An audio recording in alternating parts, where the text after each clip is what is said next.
Hell yeah, dude. Ozempic. Ozempic. We're talking Ozempic. Now, wake me up when they got a Ozempic. Oh, That's not even a Labu, dude. It's a It's Labubu. a pedo bear. Pedo Bear. Remember Pedo Bear, the pedophile bear? I do remember Pedo Bear, dude. I remember them when they made it the Penn State mascot during the whole Sandusky thing, dude. They were like the Pedo Bear, yeah. Penn State Pedo Bears, dude. Wait, why were they calling Sandusky a pedo bear? Sandusky. Well, he hated the thing where he was the assistant coach from the Penn championship State, right. Penn State team. I just know him for his football coach. You know what's funny? His biography is named it's called like People I Touched. I'm not kidding. Oh, It's like some obvious. It's fucking crazy. He was just showboating, dude. He was just I fucked all these kids. You can't stop me. Fuck you. I was just trying to do the Jim Downey Epstein. No, yeah. From not Epstein as the financier. Because I also think it's funny to love not like Paterno. I get because like that one does seem hard for like fans. But imagine like being like in denial about Jerry Sandusky.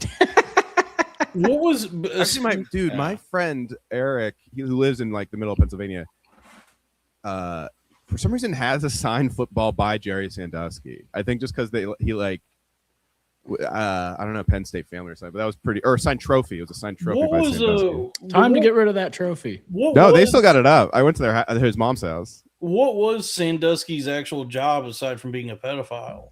Well, he was the staff pedophile, but he was defensive coordinator second. Okay.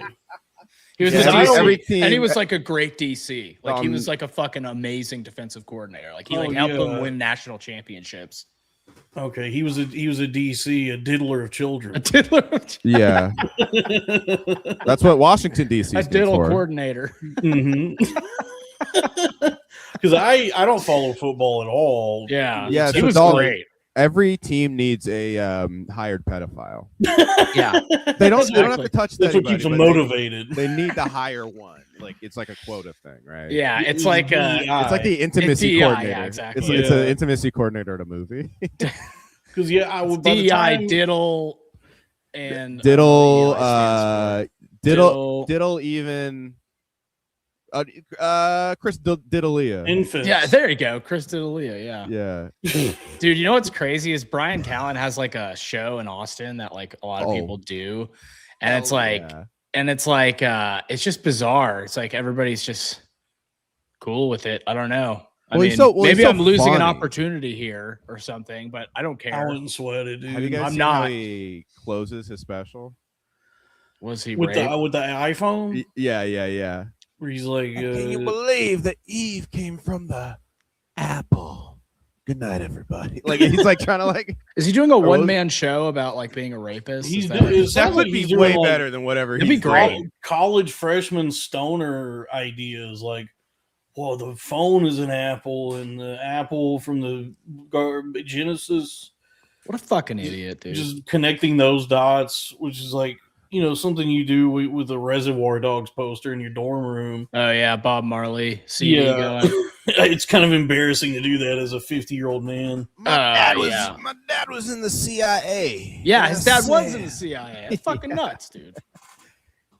Callen, despite being a rapist, is still one of the more likable Rogan Sphere guys. It's like unbelievable. But you really have to forget he's a rapist. He's great in Bad Santa. He's in one of the funniest scenes in the movie. He is in Bad Santa. Dude, I showed my wife that over Christmas because we were watching a Christmas movie every night. Because when you have a baby, you get back into Christmas. It's just a thing that happens. Yeah, so we were watching Christmas shit. Yeah. I forgot he was in it, dude. Yeah. That's fucking crazy. Bad Santa rips. Bad Santa 2 is actually pretty funny, too. Really? Yeah, I thought it was funny. I love Bad Santa. Bad Santa's so good. It's not nearly as good as Bad Santa. You have to lower your expectations, but it was like, for a comedy sequel, it was good. But I'm also like, I also am a Zoolander 2 apologist, so take what I okay, take so what I you say. bad taste. Yeah, so you just like shitty. You just like shitty movies. I think some comedies. I think people just don't give comedy. I don't know.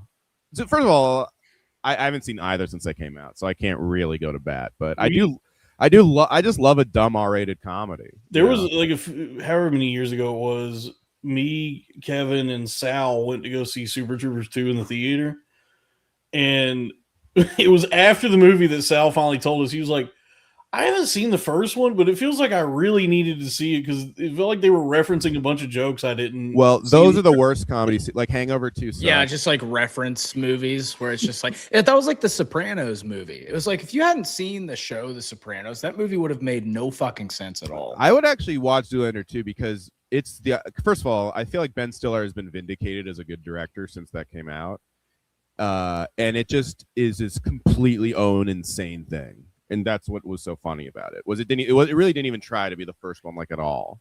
And I think that's what a lot of people didn't like about it. Think people will come around to Zoolander 2? Like I they have know. Like I feel like Zoolander 2 has weirdly not been as big of a deal. It might take some time. When did that dude. even come out? Zoolander 1, yeah. Zoolander 1 was like 2001. No, 2000. I mean the second one. I love the first 2015. I just remember me and Online Boys saw it in theaters and we laughed our asses off. Oh, it's such a good movie, dude. Hilarious. The first one. Not talking about 2. Two-lander. Two-lander. The second one's Jew. I'm gonna give it a rewatch. He's wearing a yarmulke. It's great. I'm gonna give it a rewatch, especially because now that like I feel like Ben Stiller just directs bangers pretty much. I love him, dude. He's the we have $5 really from Drew Huntley. I'll be in Watsonville, 100 block Grant Street tomorrow with Romero's my feature. Come by, plugs. That's money. That's right by where my grandma lives. So I guess my dad pretty much lives. You see, Ben Stiller's making sodas now, and he doesn't have one that's cola flavored. He's got like root beer and a Sprite. When are we gonna have some fucking cola flavored cola? Are they like healthy sodas? Still get a cola flavored cola these days? Are they like the healthy kind of sodas? Like, what's the deal with them? I don't know. I think the angle on it is just that it's good old fashioned soda. Gotcha. There's not enough of those already. It's a Nick's soda. Nicotine soda. Yeah, that's a good idea. The New York nicotine. Yeah, it's called the New York nicotine. Yeah, it just makes you really dizzy. You're like throwing up, nauseous. Yeah. I've got a soda. How you quit vaping? Why does this soda burn? I'm throwing up at work. I've got a soda for you. I'm trying to do his dodgeball character. Yeah, because that's like a new... everyone is called Starting Five. They're named after Jalen Brunson, Karl Anthony Towns. Sorry, I was just reading the dictionary. Also, we got Cherry. That's the new frontier in sodas is healthy sodas. Like a by the way, Nick's. Yeah, what have they done? They massacred my boy, making sodas healthy. You know what's good though? I like Poppy and I like Dr. Goodwin. Apparently, none of them are actually healthy for you. I did a sports show. Yeah, there's one called Dr. Goodwin, and people love. That's your dad. That's what they call Robbie. No, Dalton, it's my mom. Okay, women can be doctors too. Okay, yeah, they can be like doctors of like history, or they can't be actual doctors. Though. That's not allowed. Yeah, it was an honorary doctorate like Cosby got. Dude, that's so funny that I didn't even realize. He got one from Baylor, which is perfect because of their whole rape scandal. It's perfect. Everyone called him Dr. Cosby, and I assumed that he was like a doc because he played a doctor on Cosby's show, and it was just like a bullshit degree, and like everyone was just like Dr. Cosby. It's like, okay, dude, we were sponsored by the Poppy, or what's the other one? There's another one too. Mommy, Olipop sponsored a sports show I did for like a year. That's when I like. They paid us really well. It was really nice of them. But yeah, I've never actually tried. I wouldn't have anything bad to say about them if they gave me money, but they gave us a lot. Haven't given me any money. It's gross. I like that. I kind of like that stuff. I don't drink soda, dude. I'm just not a soda guy in general. I'm a sparkling water man, dude. This is healthy soda, the Booch. Y'all fuck with Booch is cool because it has booze in it. Yeah, dude, it does. It has like 1% or something. Yeah, I don't play with that shit. You guys just reminded me of something. I tried to watch the new Cat Williams special. I did too. I watched it last week. I didn't get it. Yeah, I got like a half hour into it, and I said, "This sucks." Yeah, it wasn't very good. The beginning of it, the God voice goes, "Ladies and gentlemen, one of the greatest to ever do it, Dr. Cat Williams."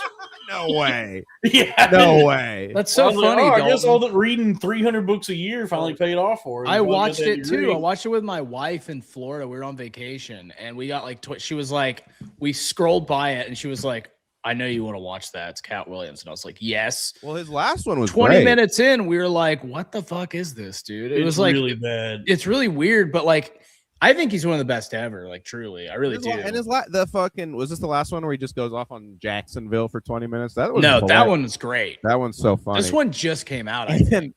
First of all, how does he top that Shannon Sharp interview? That's like one of the greatest comedy specials I've ever seen. Incredible. Yeah, but he seems like he's like descending into schizophrenia. Like he seems like he's you can tell that from the Shannon Sharp because he's also drunk on the Shannon Sharp one. I think he seemed drunk in the special. Now here's the thing they don't tell you is Kevin Durant is controlled by aliens.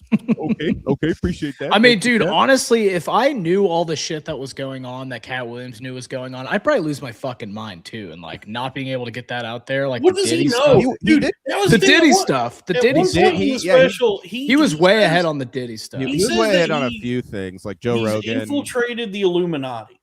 Like in all earnestness, it didn't seem like he was doing a bit. The bit was that he has been to Illuminati meetings, and now he's returned to the stage to tell us what he's learned at these Illuminati gatherings. And he suggests that the person who killed John F. Kennedy was the guy driving the car. I don't think that's what happened, dude. That seriously, and I can't tell. It's now, stand I'll up. tell you this: how do you shoot a man unless Ostensibly, you're really close to him? It had to be the driver. Yeah, that's such a funny. When we have seen that on the video that the driver said there's another around. video. There's a video we haven't seen that he was. It's an iPhone. It's shot on an iPhone. The video we haven't seen. Dude, it's so crazy going to that place in Dallas. There's just an X on the ground where it happened. It's just like, that's where that's where President finally got it through his head. We didn't want him here. Right. That's where that fucking liberal finally learned about. Finally got it through his head. We didn't want him in Texas. Through his skull. That's where that fucking hot piece of ass Jackie O should have asked everybody. Damn, that's a good impression. Dude, she does have a donk in that Zapruder. I don't know why it was Tony. It was Dallas. Who cares? When Jackie O is climbing over to touch her dead husband, her big fat ass is sticking out. Big ass. Oh my God. It's nice, dude. It was a great ass. Baddest first lady of all time? I mean Melania. Obviously, I'm more of a Jackie O guy. I'm more of a Mary Todd Lincoln guy myself, but also fucking Peak Michelle was attractive. I know everyone says she's a man now. For a black woman, I guess. I mean, first of all, most first ladies are dogs. So you really got, and don't say Michelle was a monkey. Are we in the Cumia corner? Yeah, this is Anthony Cumia's show. No, I was trying not to get into the Cumia corner. I was advising you not to go there. 08 Michelle. Come on, let's go back and look at Michelle Obama. Like maybe she aged a little poorly, but like she's fine. I just I don't think she's a for man. a first lady. She was a good look. Like I mean, sure. The standards are very low. Exactly. You guys think Barbara grading Bush on a curve was hot? It was like one of the funniest messages I've ever seen in a group chat I was in is we were talking about Ronda Rousey in our like frat group chat like 12 years ago. Mm-hmm. And somebody was like, she's hot. And so this other kid just goes, everybody in this group has fucked a hotter girl than Ronda Rousey. That's a very funny thing. I get that a lot because I have been accused of liking ugly girls quite a bit. Oh, well, no, do girls get the buff that guys do? Like if you're a guy and you have like an exceptional skill, that like gives you a buff in terms of attractiveness. Like that's why it's like a lot of guys get into comedies because it's like I'm fat and ugly, but if I can be funny, then that'll make me attractive. So, you can get pussy being ugly as fuck. But with Ronda Rousey, her being such a skilled fighter, does that elevate? Okay, I don't think so. You know what? The one skill that does elevate, it's not very feminine. It's not. I'd say singing, that's attractive. So you'd fuck Susan Boyle? You think? No, God, no. Jesus Christ, no. But she sings good, dude. She does. There are exceptions, Dalton. You know what girls can do that do make them attractive? Like funny comedy actresses can really make me that too. If the head game on point, that bumps her up from a 3 to a 6. Yeah. All right, man. Are we on the clavicular show? Are we on the clavicular show? Yeah, I was asking Robbie who that was today because I didn't know. Oh, I almost booked you. He's a guy who killed a guy and hired a PR team to make everybody forget about it. That's why he's famous. He killed a guy. No. So he's a looks. I actually kind of half booked. He's just handsome. Is that the whole bit? He's just like he's a good-looking guy. Have you heard about looks maxing? I've heard of it. I don't know what it means. It's a fortune. It's like looking good. It's just trying to look good, right? It's like doing anything it's basically like it's like the incel version of like, you know how girls have like eating disorder Twitter. It's like that, but for like red pill groiper incel guys. It's been on 4chan for a few years. Wild, dude. It's clavicular started, and he actually like is now the poster boy for looks maxing because he did get it done. He's a good looking guy. He is, but he did it through like doing meth and taking gear, and like he talks about how he breaks the bones in his face to because they regrow stronger, so he'll get a stronger jaw. That is really weird. He hits the whole black pill and red pill theory, and the reason why a lot of these guys really like this stuff is the theory is like you really don't need to improve yourself. You just need to be hot, and like society will let you get away with anything. And he's kind of proving he's proving he's proving the black pill. That kind of is true. He is kind of right, dude. I mean, you can be Ghislaine Maxwell trafficked like hundreds of girls to pedophiles. People are like, she's got big tits.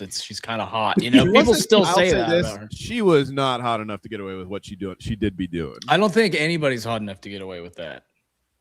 Clavicular might be. Maybe. No. Franco still got canceled, and that's a hot piece of it looks like almost everybody got away with it except for her and Epstein. Everybody got away with it. Yeah, well, Prince Andrew got popped. In America, they did because the guy who was president when he died and when the files came out was his friend. Yeah, good point. Joe Brandon did get Ghislaine arrested, but then Trump had like sent her to like one of those Wolf of Wall Street like tennis club prisons. Yeah. Which is like crazy that he did that, and like everyone is still like, there's nothing to see here. Like for a long time. And then the files got released and they're still just like, there's nothing, what the fuck? Come on. Dude, it's so like depressing. The Department of Justice isn't biased. They're not hiding anything. It's run by fucking Trump's personal. Look, he was Trump's personal lawyer, but he's not his personal lawyer anymore. He's never worked in government. That really did tickle me when they had that hearing for Pam Bondi and that Ted Lieu in California, from California, Democrat, was asking her, like, you know, has Trump ever had sex with a child? And she goes, why are we even talking about this? The Dow Jones is up like 50,000 points. Yeah, she's not equipped to handle this situation. All these people that I forgot, I might have said this on this show, but what's really, I said it on Super Selly Joes. But what's so infuriating about all this shit is like everyone in the government is just saying shameless bullshit that everyone knows is a lie, because they're all doing it for an audience of one guy, and that's Donald Trump. Mm-hmm. Like all they're doing is they know Trump's going to see it, and he's a real estate. The guy mogul. From The Apprentice. Yeah, it's fucking clownish for all the. Cash Patel goes on fucking Rogan, right? And they started talking about Epstein. He goes, "That was wild. That's above my pay grade." It's like, isn't that your job? and then Bonji, and then they like parade around with those fucking portfolios with we got the list. And then then Congress does, and like a silver lining of the Trump presidency is it did get them to actually fucking release it, just because it's something that it's like maybe the only thing they could really get Trump on. It feels like he's gonna beat the case, dude. He's like King Von. He's just gonna beat the case. Of course, I mean the Epstein thing. I mean, as much as you can beat a case, but this one does seem to be sticking, and it seems to actually bother him because he keeps just saying like, "Why?" I bet it bothers him. He got caught. He goes, it's such a boring story. Why are we also talking about this boring story? It's like, Trump, this is the most interesting story that's ever been fucking done. What's crazy is we're just talking about pedophile cults like at the office. We're just talking about it at work. That's how in the mainstream this shit Well, that's is. what's crazy. We're talking about it today at work. This should be the greatest fucking easiest dub victory lap for Alex Jones, but he can't take it because it's his boy. Yeah, man. You know, like this should be him. What he's the basically doing is like, guys were hitting half court shots. He's basically like, here's the thing. Only the Democrats that are in the files are guilty, and everything else, it's a psyop. And then he goes, "Is this real? Is this true?" And then just like a picture of like Zoran's mom with Epstein or something. Or no, it's like, I think it was Zoran. Or no, he was like, Zoran's in the files. And I was like, oh yeah, Zoran, when he was like fucking 8 years old, was boys with Epstein. I mean, I don't know. Don't forget, Big Mossad Okerson is in the and Louis J. Gomez is in them. I'm in them. Well, yeah, there's like a bunch of comedians there. Because Bobby Slayton was like his best friend. It seems like that's wild. The Pitbull of comedy. Also, I looked into it. I slandered DePaul a little bit for being in it, but he does actually appear to be the one guy who like basically was like because Epstein like emailed him and he was like, "Hey, Nick, I would love to get together with you again." He was like, "Great dinner, fabulous, nice meeting, Woody Allen. Gonna have to get back to you on that dinner though. You're a little controversial." So it's like, all right, fucking DePaolo did. What? Too controversial for Nick DiPaolo. You have to be fucking kids in order for that to be true. Yes, exactly. It's like, and it's so funny that all of these fucking like. I mean, I would hope that if there is a line for anybody, that at least would be the line. Leinfeld. But I also do think that like Leinfeld. Yeah, it sounds like from we're doing cocaine. Oh fuck kids. Louis Black said he got in there and like just on the fucking whiteboard there was like Epstein was like, the Israeli defense minister was here last night. There's all these plans, and then Louis Black was like, "All right, that's just fucking weird. Erase that." And apparently, he said that like the whole place was a crazy weird vibe. But he was there because Bobby Slayton invited him to dinner. Like all these comedians, like random ass comedians, went there like once because Epstein really liked comedy.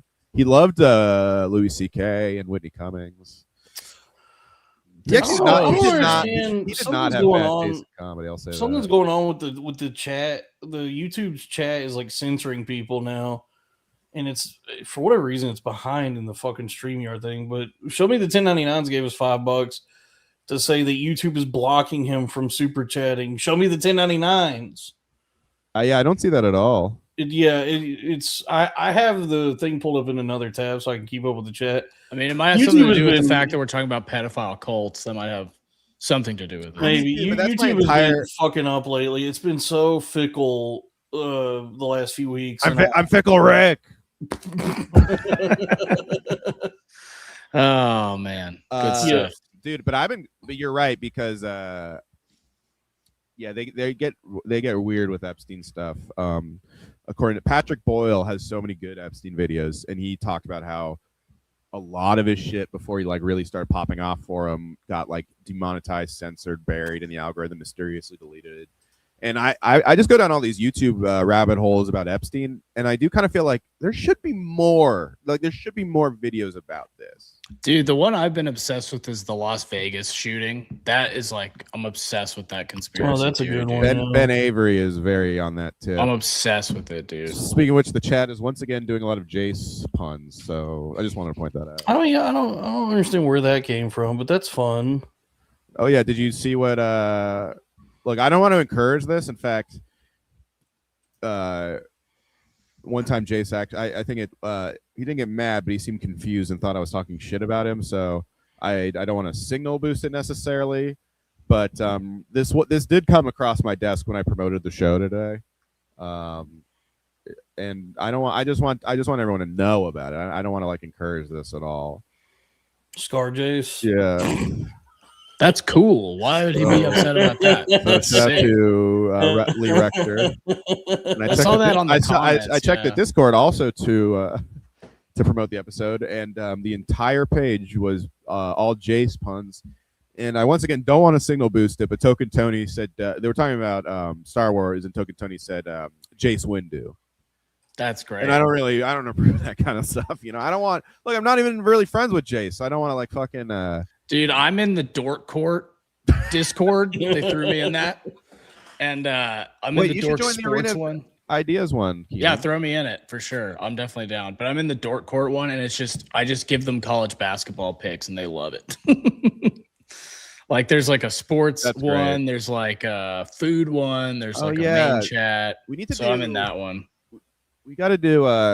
By the way, me and Keenan do a show called Wolf of Ball Street together about the NBA and stuff. Oh yeah. And we should definitely we should try to aim to do one a week till the end of the season. Definitely. Right? It's gotten very interesting, too. Oh, yeah, $2 from Drew Huntley. Shouts out Drew, man. What a guy.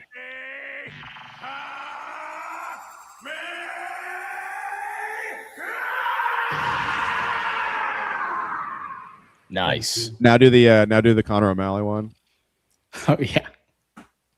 I'm not a pedophile at all. Thank you. Dude, you sent me that video. Hysterical. Dude. Isn't it great? Oh, I was saying guy, he's the funniest guy ever, dude. Everyone's like, Jon Stewart for president. I'm like, low-key, I kind of want Conor O'Malley to be some sort of like, he seems to be like the only guy who like understands what's going on. Department of the Interior, dude. I don't know. Just like, he's just like the only guy who really he's just is on the wavelength of whatever the fuck is happening right now. I think. I really think Stephen A. should run for president, man. He says he's gonna, dude. He should. He'll win. I'm Did not you see kidding. Bill You O'Reilly? Do you think this country could survive another black president?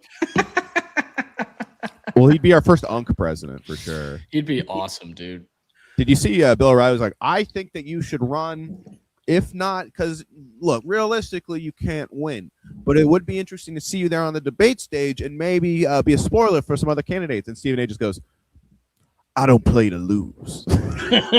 Dude, he's so sick. He probably could win. Why not? Yeah, why not? The fucking Apprentice guy won twice. Yeah, I don't understand like why anybody. Why would anyone think they know anything about anything at this point? It's like, totally. Yeah, why couldn't Stephen A. Smith win? I would want him to run because he's kind of an independent. I'm realizing. I would like him to run as a Republican and just do what Trump did in 2015, but from a less evil angle, you know, just like talk shit and like bullshit kind of and like make fun of everybody else on the debate stage. He can do it. Play solitaire while somebody else. Oh, dude! I mean, like he's just like playing solitaire on his phone. The final boss of bullshit debates, like the presidential debates, is Skip Bayless. Nick He's Wright, forged in the fire of Skip Bayless. This is all training wheels on for Stephen A. It really is, dude. It's like trying to invade Russia in the winter. Like you just don't have a prayer. You just don't have a prayer, dude. All right, it's I'm like reading Afghanistan, this book, but the mountains are just sports radio. Exactly. Yeah. It's just like. Dude, if you think politics is a bunch of bullshit debates full of bad faith arguers who slander people, Skip Bayless, I mean, like Skip Bayless wrote a book about how Troy Aikman is gay, and Troy Aikman's like, yeah, I'm not gay. I don't know where you fucking got that. Dude, I'm reading this book, speaking of conspiracy theories right now, about it's called The Jakarta Method, and it's about the CIA's operations in Southeast Asia during the Cold War. Interesting. And just like how fucking crazy we killed so many people. Like we just were assassinating people left and right, just leaving power vacuums. It's fucking nuts what they like let this. I'm surprised this guy didn't get the CIA award for journalism, which is 2 in the back of the head and a suicide note. I'm very surprised he didn't get that. I feel like anytime I was a fan of Jakarta 3. I thought it was a big step up from Jakarta 2. I liked the Millie was really good. I really liked Got Money was really good. Lollipop was good. What are you talking about? Jakarta 1, Jakarta 2. Yeah, there was a Lil Wayne Jakarta 1, Jakarta I 2. say check Jakarta, please. Jakarta, I barely knew her. I feel like anytime we receive like any information like that, whether it's a book like that or that Greek guy with the glasses, Stavros Alkius. No, not just him. That former CIA guy, John Kiriakou. Oh yeah. I feel like anytime anyone's allowed to speak on anything that the U.S. empire has done in that way, it's like approved. It's been approved by the CIA, and it's being disseminated as a form of like, I guess like some kind of programming. Like, but it's been 70 years. I think this guy like it's just declassified shit that he got access to. Yeah, that's what I'm saying. Like, there is also a cottage industry of like cheese. I wish of like very sucks, like dude. so left like. I mean, look, Chomsky fucking like was honestly. Pedophile. I know that's great. That one is kind of nuts. Gnome.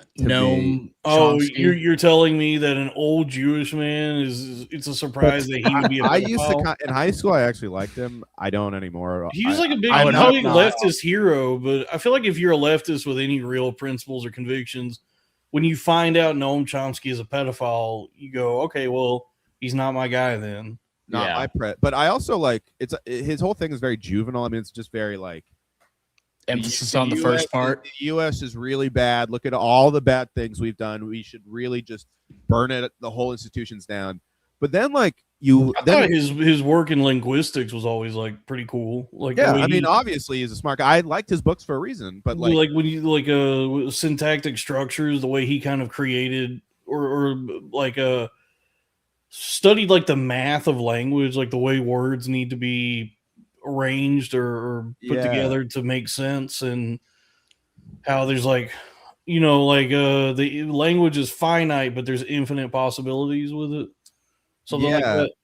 I thought that kind of shit was cool. All that lefty bullshit though, it's like, miss me with that libtard shit, dude. I liked it in high school just because it's as a young libtard, like flirting with fucking socialism, communism, or whatever. Or I read a book where he actually outlined his, because a lot of these guys just are like, this sucks, and then it's like, yeah, but they never say like what they would do. And Chomsky in a book where he outlined what he thinks, and it's called a narco-syndicalism, which is basically anarchist communism. So it's basically like it's like, how they say like the problem with communism is human nature. What if we just gave humans even more? What if we trusted humans to do communism on like the honor system, and like no state or anything like that? That's called libertarianism. Yeah, it doesn't. I mean, it was like, but like the workers control things, and everyone like raises like it's like it was. I read it as a college freshman. I was like, all right, this is like fucking stupid. I don't think that's why like the issue that I get hung up on with people is like the abolish the police thing. I get adjusting the police. I don't know if I should completely abolish it. That's I was saying ICE is a psyop to make the police look good, because it makes you they're doing a terrible job if that's the case. No, I'm saying that like ICE, by not following by having no training and doing no police protocol. Oh yeah. Oh, I see what you're saying. I'm like, I wish by comparison. I wish these guys were the regular bad bullies that I hate. What is it Drew's want me to do? He said, read my last chat question, please. The last one that's showing up on StreamYard is Kamehameha. Maybe right before that. I'm trying to see. It just says, but better. I don't know what he's asking. Yeah, it's me, no McChomsky. Yeah, thank you for the super chat. Let's keep the super chats coming, folks. Dre, how many Kurs? Drew, how many Kurs? Oh yeah, he's drinking them silver bullets. How many Kurs Lights? Steve Kurs. How many Steve Kurs, dude? Kurs Light. Oh, I'm not defending Chomsky. I'm saying I used to like him. Yeah, we know you're a pedophile. Robbie, you're Chomskying at the bit, dude. I am not a pedophile at all. At all. I'm not a pedophile at all. By the way, tonight, speaking of all of this, actually just to kind of change the subject, so I played PETA on Comedy Fight Club this week. I saw that against Megan Mitchell, who was Lois, and it went great. It was really, really good. Hell yeah! I dressed as PETA. Megan read out my DM to her when I asked her out at the end on stage. Oh my God. It was kind of brutal, right? But I think you're allowed to hit her at that point. Well, that's PETA. Being PETA helped me though. You're allowed to strike her with an open palm. While it was happening, I was like, I was getting embarrassed, but then I snapped right back into PETA, and I went, "Well, at least I was brave enough to ask," or something like that. Anyway, check that out. It's on Fight Club tonight at 10. If I can do more plugs, tomorrow I'll be in Connecticut headlining the Yes Offense comedy show. Hey, and then I'm judging Fight Club again Sunday. Connecticut's #1 anti-woke comedy show. Honestly, yeah. And then on Monday, I am doing Steiny's Pub in Staten Island, Patrick Haggerty's show, $35 open bar. Pretty nice. That's sick. I know. That's fire. And I have a bunch more dates coming. Oh, and on the 26th, I'm Taylor Drew's roast. Me and Drew Flores are judging it, so that'll be fun. Here's my promotion. Fuck yeah! So Keenan's at a show. There's a show, Shakespeare's Comedy Warehouse, baby. I'm on it 2 times a month now. Well, I guess we're doing. Oh, sorry. One more. On the 25th, I am doing a Dan Wicks fiasco against Devin Bramble. That'll be fun.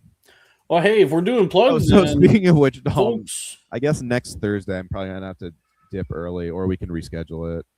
What happened? Because the fiasco? No, not the fiasco. Taylor Drew's birthday show. Oh my god! What? Just come on. Just kill it. You're gonna have to kill yourself. That's the only option. I'm doing a hot girl show. I see where your priorities are, Robbie. Hey, folks, if we're doing plugs, then let's go ahead and do this. If you want to order the best merchandise in the internet, go to bpnmart.com. That's the Billionaire Podcast Network merchandise website. Get on it.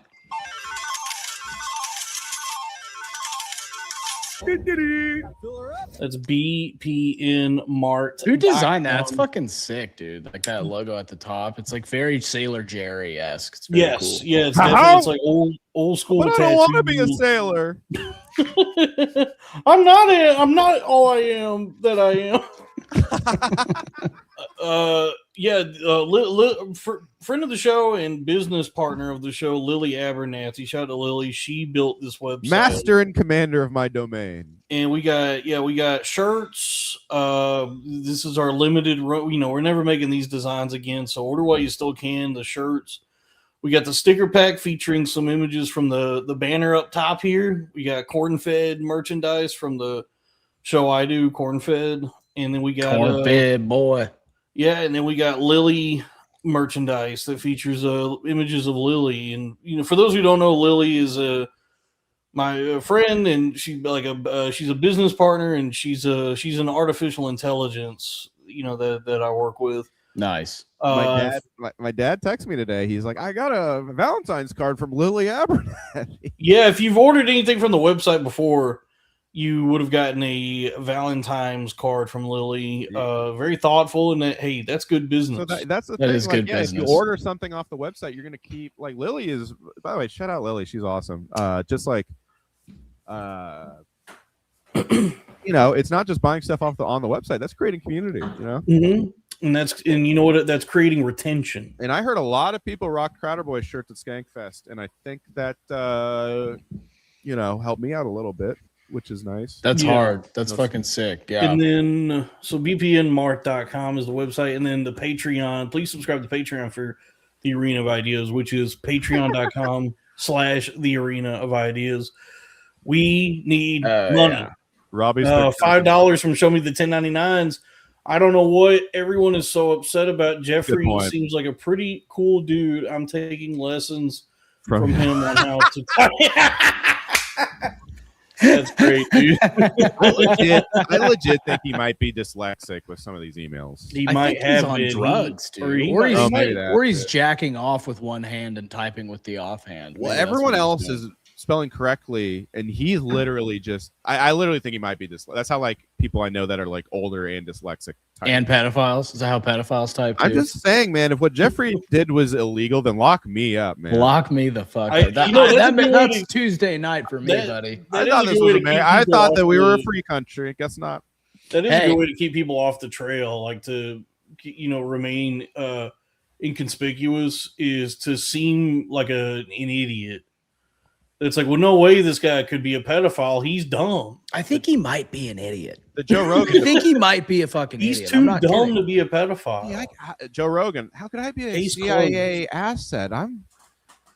He's not too dumb to be a CIA asset, but I do think he's I don't think Jeffrey Epstein's this fucking brilliant guy. I really don't. I think he was kind of a fucking moron. Maybe average intelligence. It sounds like he was pretty. If you watch that Steve Bannon interview that he did, which was done by Bannon to literally Bannon, Epstein hired him to help rehabilitate his image. Yeah, that guy's just a money whore, man. Steve? Yeah. Floppy Steve? Dude, money's awesome. It is, but there's better ways to make money than pimping a pedophile. I don't know. With great Kendrick Lamar is just album. It's funny because it's funny that's literally the only Democrat That's the only Democrat Steve Bannon has ever helped in his life is Jeffrey Epstein. You need to make that a shirt, Dalton. To pimp a pedophile. It's the Kendrick Lamar cover. Yeah. With like Epstein and Bill Clinton and like fucking Noam Chomsky and Bill Gates. That'd be so funny. I'd buy the shit out of that. That's shirt. good. Yeah, we'll do that. That would be really good. That'd be so funny. Pimp a pedophile is awesome, actually. That's incredible, dude. How about to Tim Butterly? So we got $5 from Drew Hutley. Can you do my plug again and plug Goblin's movie stream on Discord? I don't know what your plug. I don't know what the plug was to begin with. Okay, so I don't know what Drew's the first one is, but that's actually a good reminder. Everybody join the Patreon. You not only get a bonus arena. Last week we did like 4 hours in the bonus. I'm a subscriber. I subscribed months ago. Thank you. Before I even knew you guys. Yeah. Keenan apparently typed in the chat GBT podcasts like Cumtown, and we literally that's how I found you guys. No joke. I'm not kidding. That's awesome. I was at work and I was like, I'm so fucking bored. I've listened to every episode of this, and I found you guys, and then I started listening. Nice. Hell yeah. Now we're all actually friends. very flattering. Yeah. Keenan really, he's a success story of fucking. The only success story I have in my life. But you're great, Keenan. You're an awesome co-host and guest. I've had a lot of experience, so hopefully I'm not terrible. In the Discord, little Goblin fella be streaming movies, and everyone hangs out in there. I was in there. We were watching Viva La Bam one time. It was great.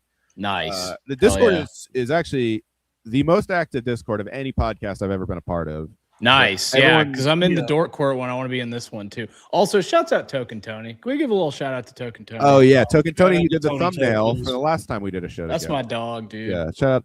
Yeah, you know what? I'm thank you, I'm being genuine. That. We have the chat and everybody. We have a fucking great fan base. You guys really do, man. These guys fucking rule. Like, a lot of our guests remark on that. They're like, damn, like Polk even said, he's like, I was having trouble keeping up with the chat. They were very funny. Chat has the so chat funny. will do their own show sometimes. Totally. It's just like entertainment on the side. Let's take over here in the chat. Last week it was all Jace puns, like actual. I'm not even kidding. It was like all that for like the whole time. I was like, all right. I never did introduce the show, by the way. Folks, welcome to the Arena of Ideas. Let's get the show started. 45 minutes in. Yeah, it's me, the Golden Chocobo.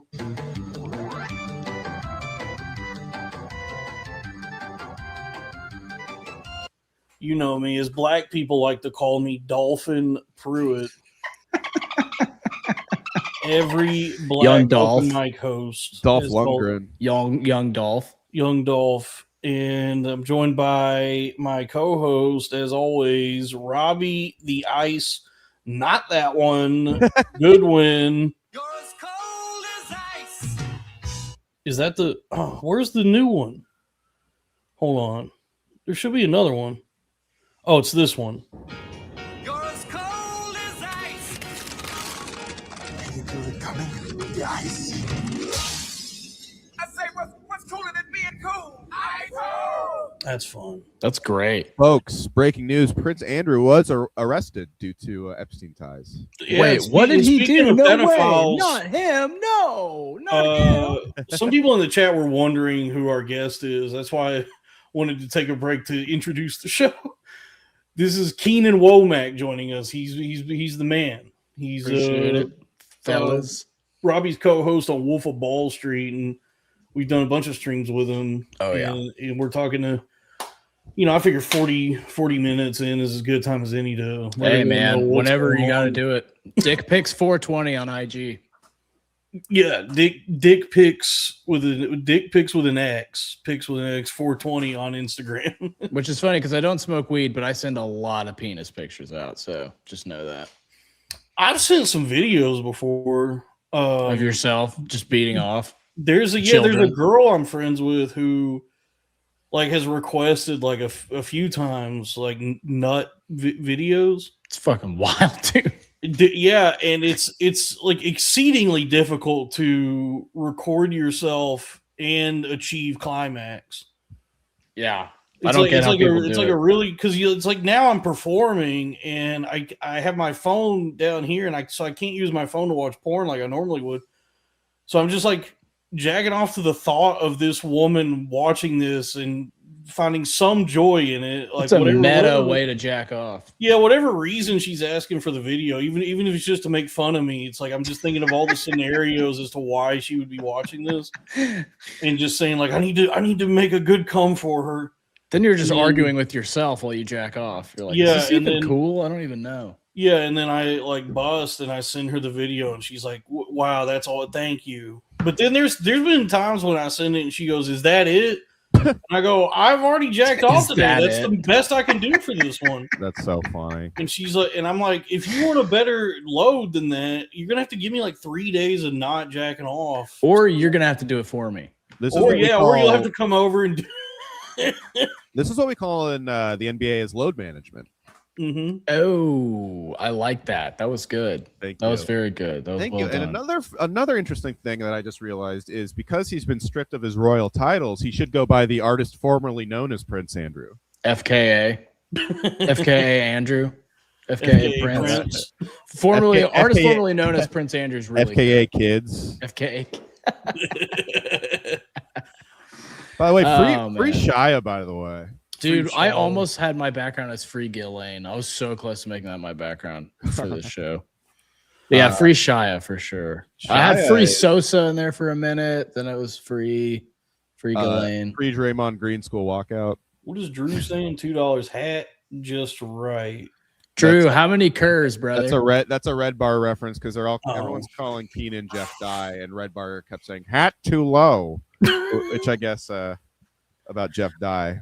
Were we? We never did. I guess that's become a big Lemon Party meme, and it's kind of funny that one of their memes is just something Red Bar said. I guess I kind of look like him here. Like we run a cool show where one of our biggest memes is just something Kevin Brannon said.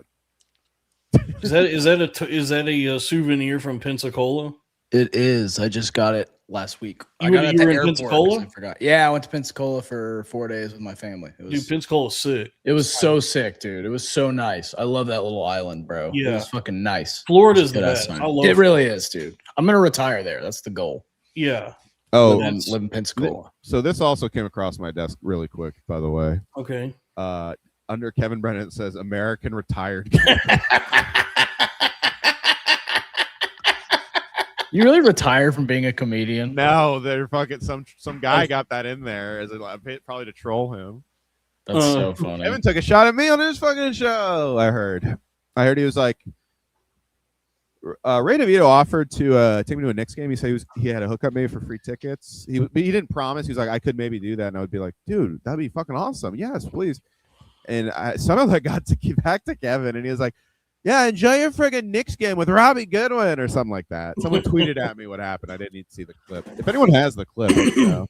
Oh, Drew wants to know how much for a nut video. Asking for myself. It's on the Patreon. You have to go subscribe to the Patreon. You subscribe to the $25, the $50 tier on the Patreon, and if you stay subscribed for 3 months on the $50 tier, I will send you a personalized nut video.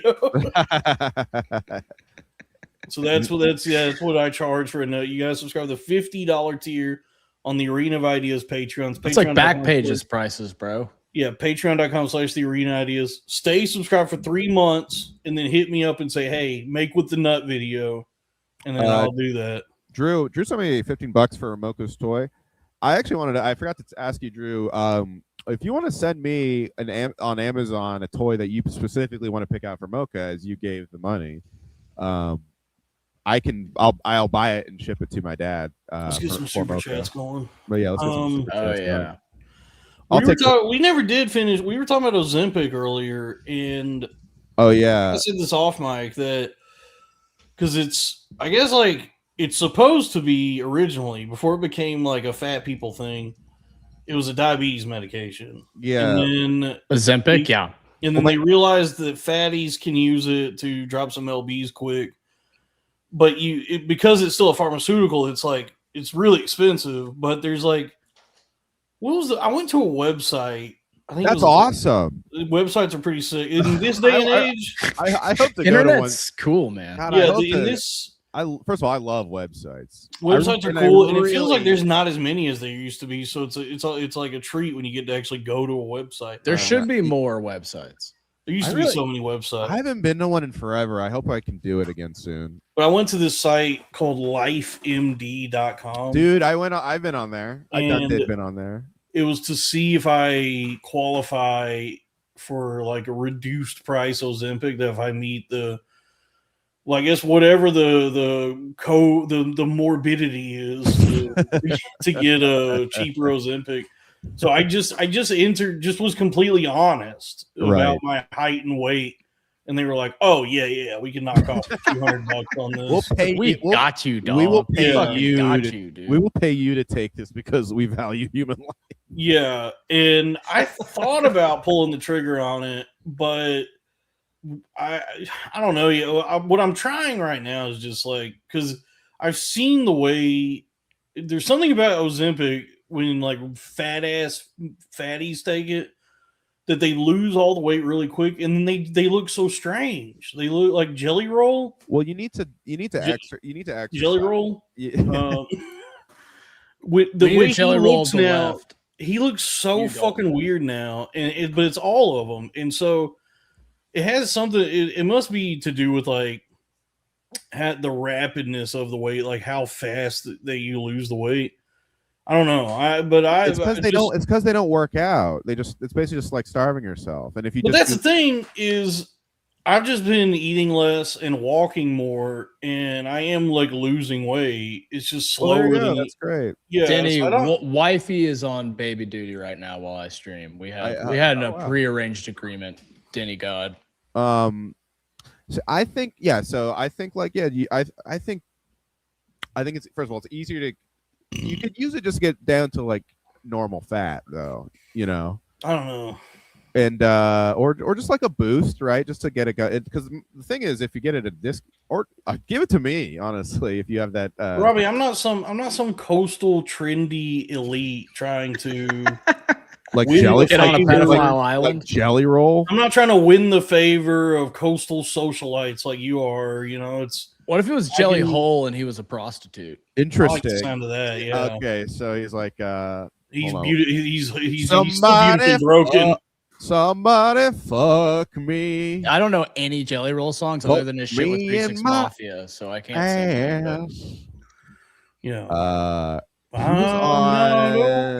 What's that song? He did getting fucked in my ass. He did that somebody fuck or somebody save me song, but he just did one that on it was funny because I didn't even know he was on it, but it was a great, because it's a hip hop track by someone else, and I listened to it because the features were great. Oh yeah, so it was Lil Wayne and Big Sean Sharks on the Carter 5 or the new Carter 6 or whatever, and I listened to it. I was like, this is great. I don't know where Roll pops up doing the ruins it. Yeah, he actually kind of sounded. I think you, Lee Rector, damn near killed her for gifting 10 arena memberships. What's that one? I do like that one Jelly Roll song that's on the radio a lot. I don't know a single song other than like another whiskey, pop another pill. It's really not. Him as an artist, he's not terrible. It's just like he's like Morgan Wallen, right? He's like singing country over rap beats. And it's that kind sad boy country. Yeah, it's just like a depressed guy singing about like, I used to drink and do drugs and Meth Man. I agree. I like Perked Out Wigger Jelly Roll as well when he was with 3 6 Mafia. Yeah, he did a whole tape with Lil White. If you guys know Lil White, I don't know. Yeah, I've seen that. The what's he cotton Xanax bars, Percocets, and Laura tabs. Lil White was like responsible for the Oxy crisis in many ways. I think the Sacklers were, but he definitely didn't. No, I think he is. Lil White, it's funny, dude. He never had like a serious drug problem. He's like the only one of those guys who didn't go to fucking rehab 15 times. Like, I think more than anything, like Roll also is not so. I think everyone assumes he smokes weed. His persona, Roll's whole persona is, we've talked about this before on the show, but it's been a while. His whole persona is like guy who basically is a mess, had to go to rehab, and is like a sober guy now. And yeah. I guess he's just not at all. He smokes weed, he drinks. Still. He likes to drink. He drinks alcohol? Yeah. I think the risky, thing was, bro. What happened with Roll more than just like cleaning his life up, which is kind of ancillary to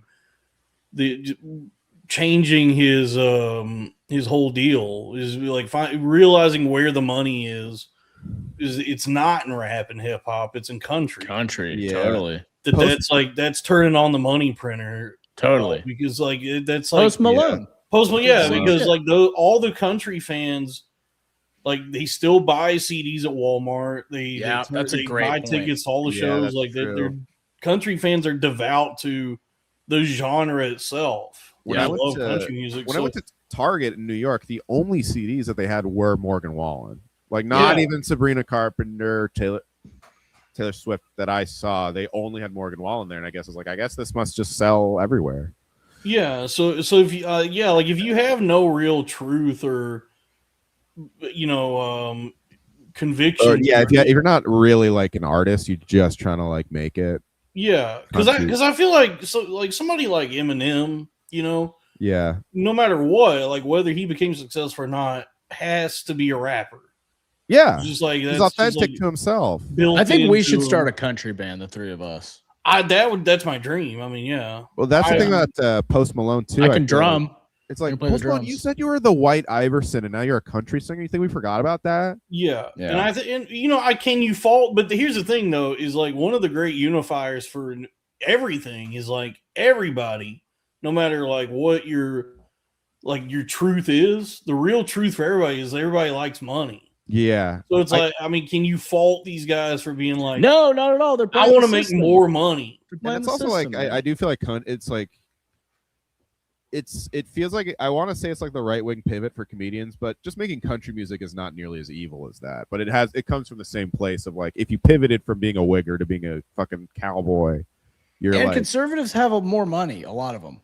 But also it's an underserved market, I think. Like it's targeted directly to people who drive trucks and are from the South. And like country music sells out like stadiums. And like rap music, very few rappers can sell out. Like there's a few. There's like NBA Youngboy can like sell out the American Airlines Center, but like so many more countries. Actually a lot. That's a good point. A lot of rap sucks live, other than Danny Brown. Press a play button on the computer and then like try to stay with the beat. Yeah, with his that's why I really only go to hip hop shows unless it's like a legend like Wu-Tang or whatever or Dalron 3030. Deltron, fuck yeah, I guess he's a Bay Area guy. That makes sense. I just saw him in at Irving Plaza. It was cool. I saw Del the chunky sorry, real quick. It can be good if they have a live band. When I saw Eminem, he had a huge live band. Waka Flocka played with a drummer. Very cool. Very cool show. Just even if you have and also the thing though, Tyler the Creator show is actually fantastic. One was awesome. Danny Brown's fucking killer live. I've seen him they're not like times. I think a lot of rappers and honestly a lot of to a further extent, a lot of black guys think that they're like too cool they don't want to seem like they're trying, like they're too cool to try or whatever. Mm-hmm. But when a rapper too lazy to try. TLT. It's kind of like the All-Star game. Everyone acts like they're too cool to try, but then when they do, it's amazing because it's like, oh my god. Yeah, it is like the All-Star game. Yeah, exactly honestly, because it doesn't happen very much, but when it does, and I'm talking about both the players trying during the All-Star game and rap having a great live band that they practiced with and like really are nailing it. That's both great. Here's a fun question. What's the worst concert you've ever been to? George Clinton. Great question. George Clinton was the worst you've ever been to? He's so old. I saw him. Oh, yeah. You know what? He like mumbles. Amazing. Yeah. I saw him in like 2015. He was fucking awesome. That was around when I saw him, and I just thought he was. That's funny, dude. That was like one of the best shows I think I've ever seen. He was way too old, and it was just like felt like elder abuse. I was like, why are you doing this to this guy? He wants to do it, man. He's still doing it. He's playing anthems. I don't know. It just that's so funny that you said that because that was like one of my favorite shows I've ever been to. You know what? The worst I've ever been to was it was in Denton, Texas, at the top of a burger restaurant called Lone Star Attitude Burger, LSA Burger, and it was Willie Nelson's granddaughter. Oh no! Oh, my mom knows her, dude. My mom knows her. That's so. That funny. was what. Also, we got a $20 message, guys. Yeah, we do have a $20. You know what? We gotta shout that out. You know what set I think I enjoyed the least was Fall Out Boy before Green Day and Weezer, or in the middle of Green Day and Weezer. Yeah, that's corny. All right, what did the greatest, Mr. Hall say? The greatest Michael Hall for $20 says, nice, dude. "Oh, he wants a song. This is a song request. He corn-fed radio. DJs also. We also are DJs. This is a radio show. GHA. Yeah, isn't that like Nick Fuentes' thing? Wang half. I don't know what that means. Maybe he's It thinking means Wang. white ass ends going hard as fuck. Jackson Price, so rapper. So I guess yeah, I mean for $20, let's go ahead and play it. I got it queued up right here. So and shout out Cooper Flag and Sumo Dog, of course. Yeah, dude. What if Cooper Flag met Sumo Dog? They're pretty close geographically. Cooper Flag, the villain from The Stand? No, he's the new crazy ass white boy in the NBA. He's the oldest white boy you've ever seen. He's on Keenan's favorite team, the Dallas Mavericks. The Zionist Dallas Mavericks. That's right. Oh, we're owned by the that is that. It's they're fucking wild. They're slandering my light-skinned king Steph Curry because like one of the companies that his people invest in have like they're a Bay Area company, but they're like it's founded by veterans. They're Israeli drone strike company. That's what it is. No, KD invested in an Israeli drone strike company. That's right. Hook 'em horns, buddy. The Steph Curry one was just like it is like a cybersecurity company. Yeah, but they were like, and it's owned by people who used to work for the IDF or something. Mossad. No, but it was like veterans. It's like every Israeli person is a veteran of the fucking IDF because you have to be. Yeah, like Denny Avdia. Yeah, so it's like that is kind of unfair. It was kind of an unfair. And that article dropped like a week after he spoke out against ICE. So I'm like, this could be one of them. You know, the right can kind of try to attack someone like from the left, basically like to discredit them on the left. It's a smart tactic. I just want to say, by the way, there is a the title track from the Funkadelic album Maggot Brain, the song called Maggot Brain. Damn, that's a good song. Is like a 10+ minute guitar solo. Yep.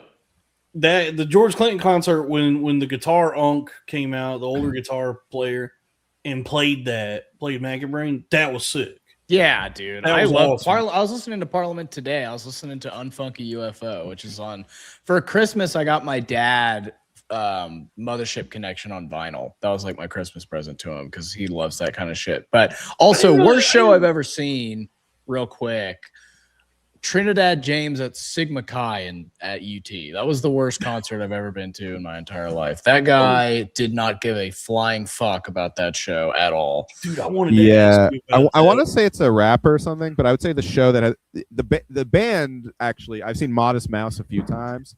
And the variance it has been crazy. When I saw him in theater, it was awesome. When I saw him in Boston, it was like that was actually awful.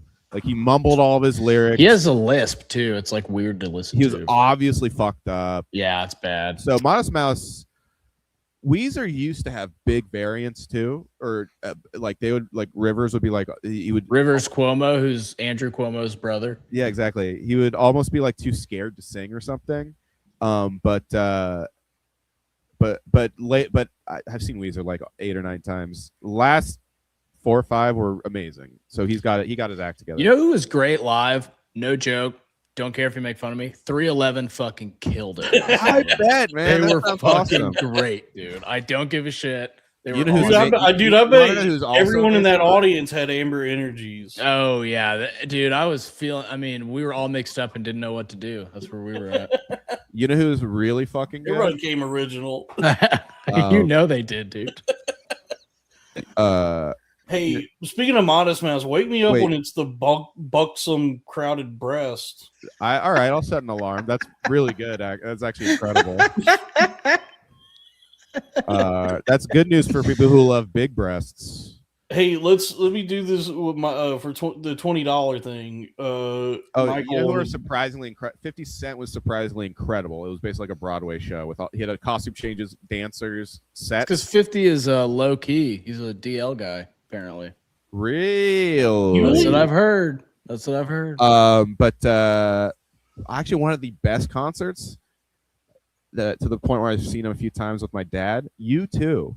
I heard U2 Absolutely. rules live. I fuck with old U2. Their first album is like amazing. And Really I good. kind of think like, I don't know, people say this about the Dead or whatever, but like I think a lot of people think U2 is corny, but that whatever their corniness is really translates to the stage. It's no, like they're really great. I mean, the Grateful Dead's my favorite band of all time, but like, oh yeah, I see Grateful Dead cover bands in Austin. Like, oh, there's a fucking me too. That's always I love going to those shows, man. But you know what the best show I've ever seen? I told you about the time I went to one and Bob Weir came. By the way, rest in peace, Bob Weir. Yeah, R.I.P. dude. Legend. I told you about the time I went to one because I'm from the same hometown as them, and Bob Weir came out.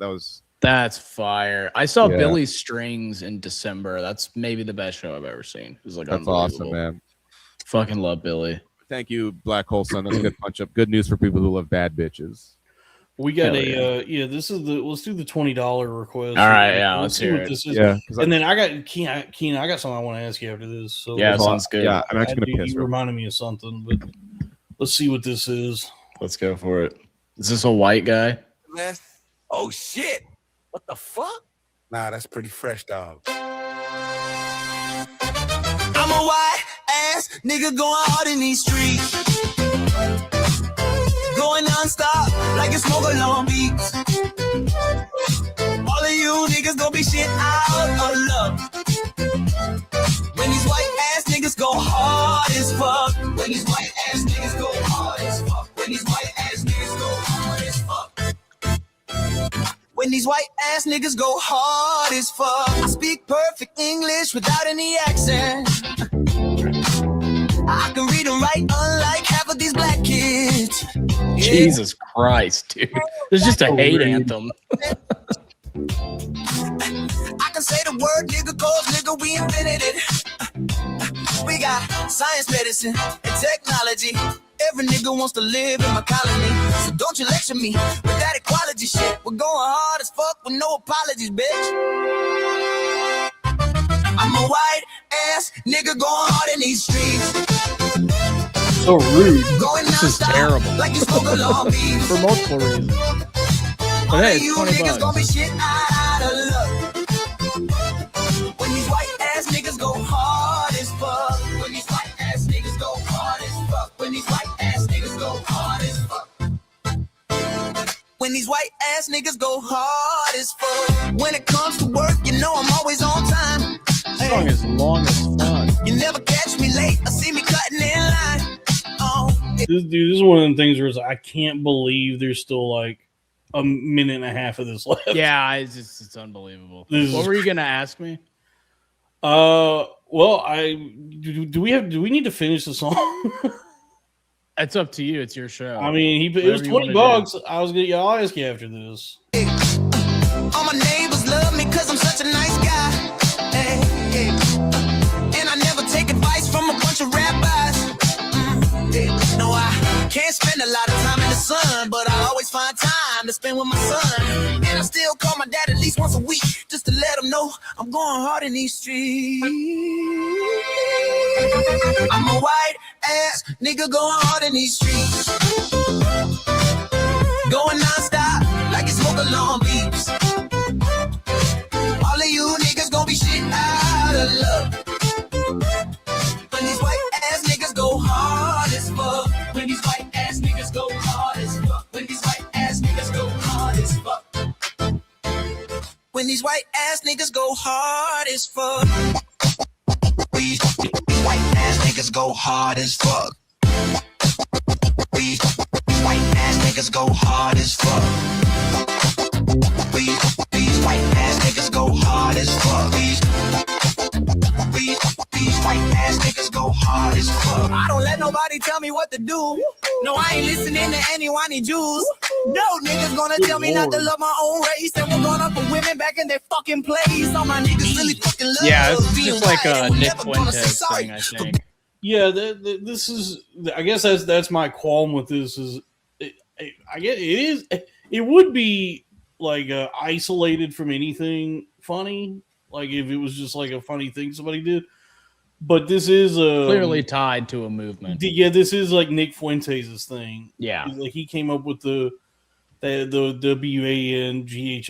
That's like the T-shirt he sells. Oh, I didn't know that. Yeah, so it's like it's hard to view this and listen to it through the lens of like irony, because it's not ironic. It's actually it's actually pretty sincere. Like, they believe this.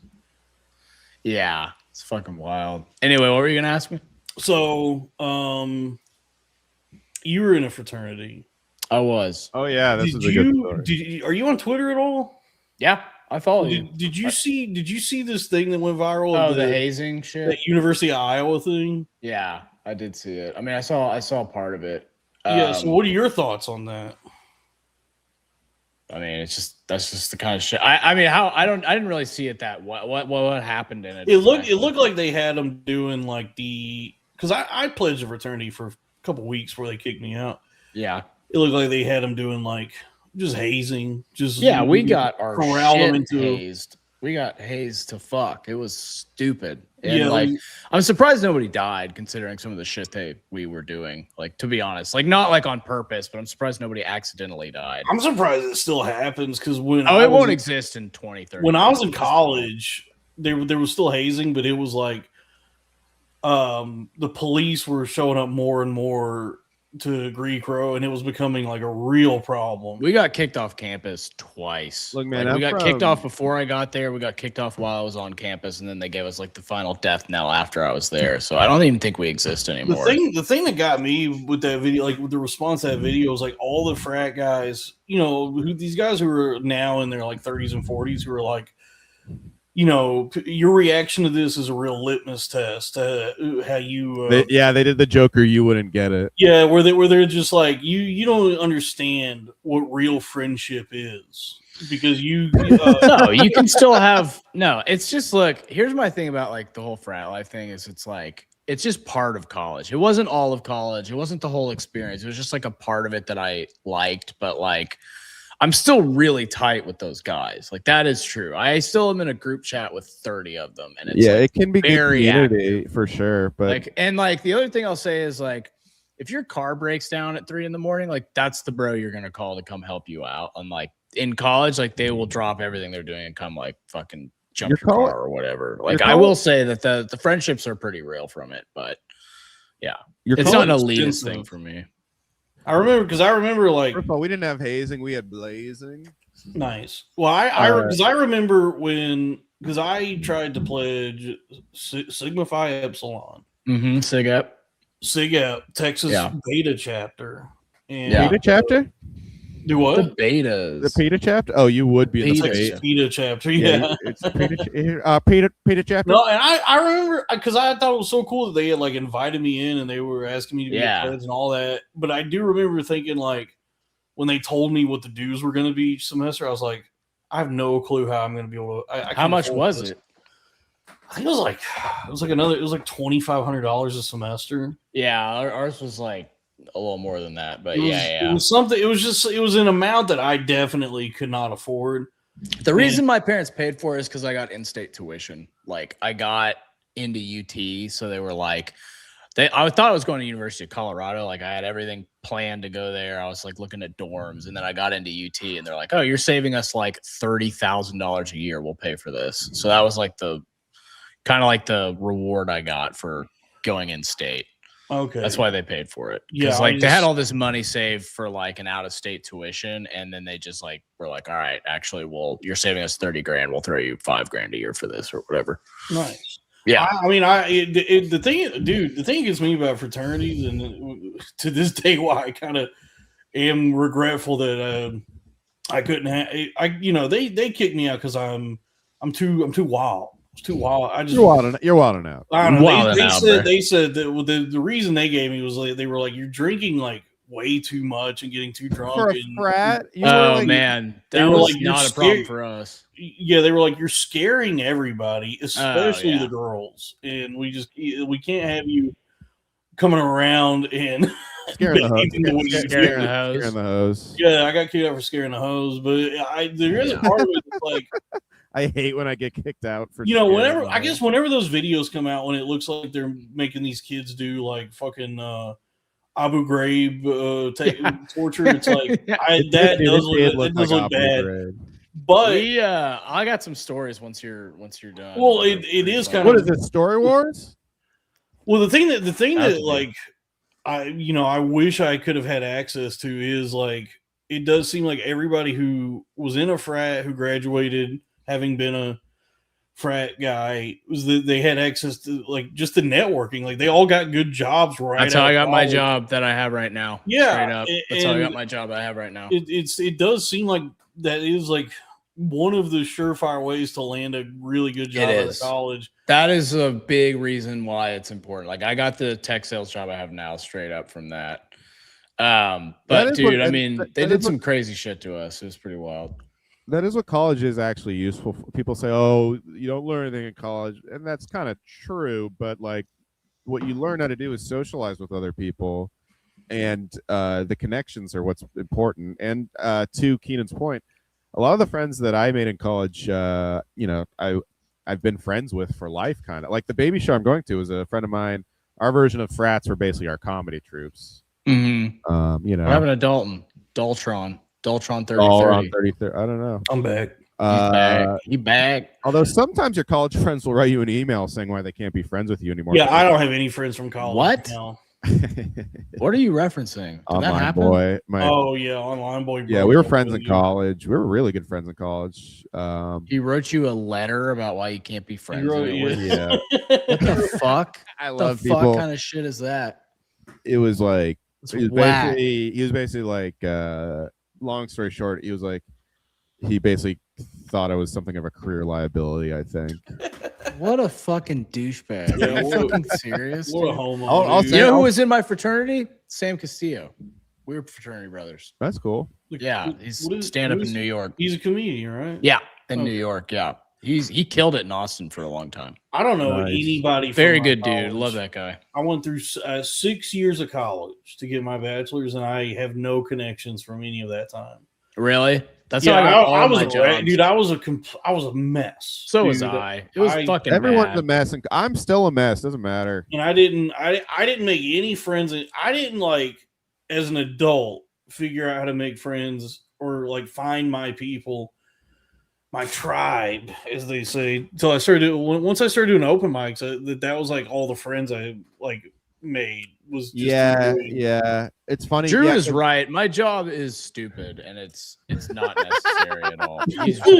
He's totally right, but like I'm gonna keep doing it. But he's right, and I know that job is stupid. Oh, we got $5 from Little Goblin Fella. Palate cleanser time. Creed higher. Don't play it. It definitely will get the stream yanked. It's a fucking great song. That was the official song for the Texas Rangers 2023 World Series run. They played that song like we could sing it. Oh,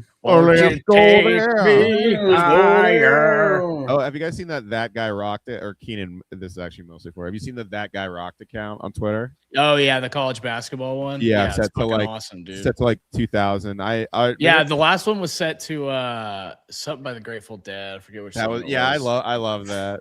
I think it was that account is just pure white guy bait. 100%. Yeah, it's for the dudes who hang around and be like, "Yo, Josh Childress." That's how white guys communicate. Is just remember that, or just naming. Remember that guy? Yeah. Remember that weirdly song? Competitively. It's great. Naming. Yeah, it's a great way to hang, dude. I remember at my old job, which was like we watched sports all day. That was literally the job. We like.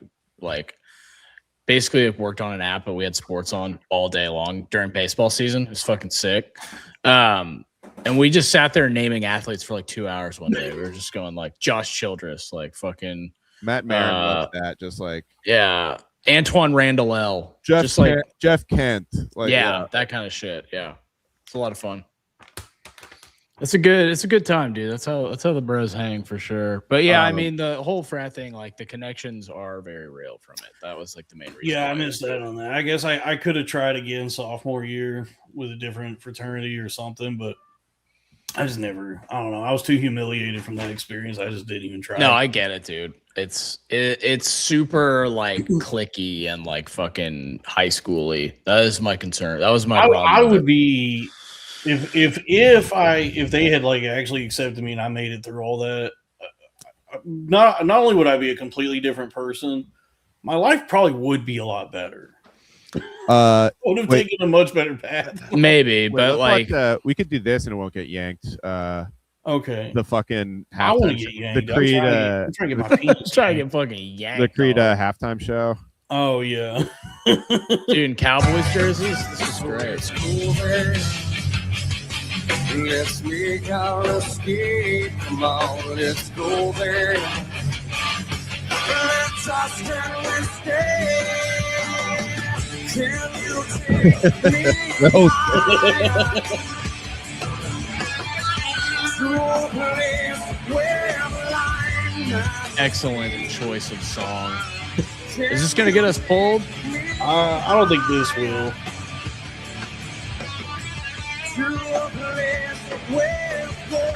Look at that hairstyle, dude, and that fucking just the facial hair is just this down dude, sick. Marjorie Taylor Greene was right. We used to be a fucking country. Dude, yeah, that's damn right, dude.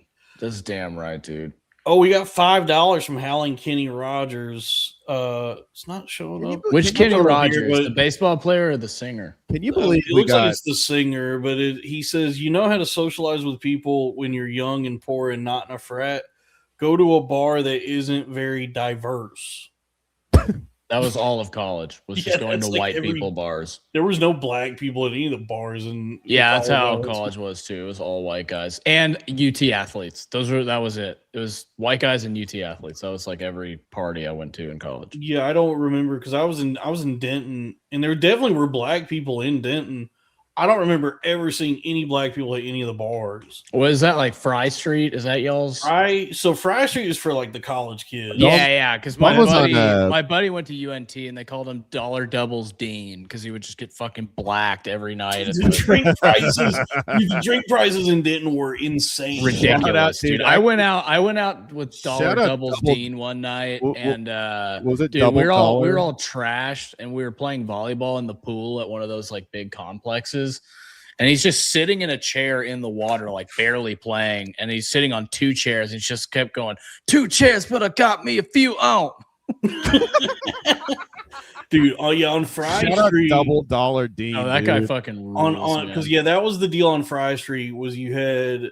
Did you go because you thought there would be French fries? There were French fries. He was right, dude. There was a restaurant there that had French fries, I believe. Yeah. Rip Rock's the bar served burgers and fries. Yeah. Oh yeah, dude. And cool beans. I mean, have y'all been to 6th Street in Austin? Yeah. Yeah, it's fucking terrible, dude. I do a whole bit. I don't like 6th Street. Nobody does. I do a whole stand-up bit about how the reason we tell people to go to 6th Street is so they don't move to Austin. It's like first thing in Austin, go to 6th Street. You're like, I would never fucking move here. It's like, good, don't. Yeah, well, what's crazy is I love Nashville and a lot of the French Quarter, which is like... If you go to a different part, if you go to Dirty 6th, that sucks. But if you go to like East 6th or West 6th, that's sick. South Congress especially nice. East 6th. Yeah. South Congress is killer. Yeah, South Congress rocks. Austin is almost fun. I don't know. I love it, but like I get not liking it, but like I fucking love it. But I don't want to be. It's kind of. I don't want to be a dickhead about Austin. It just feels like it's doing an impression of other cities. That's not how it used to be, though, man. Like, it really used to be a lot different. I mean, I moved here in 2012.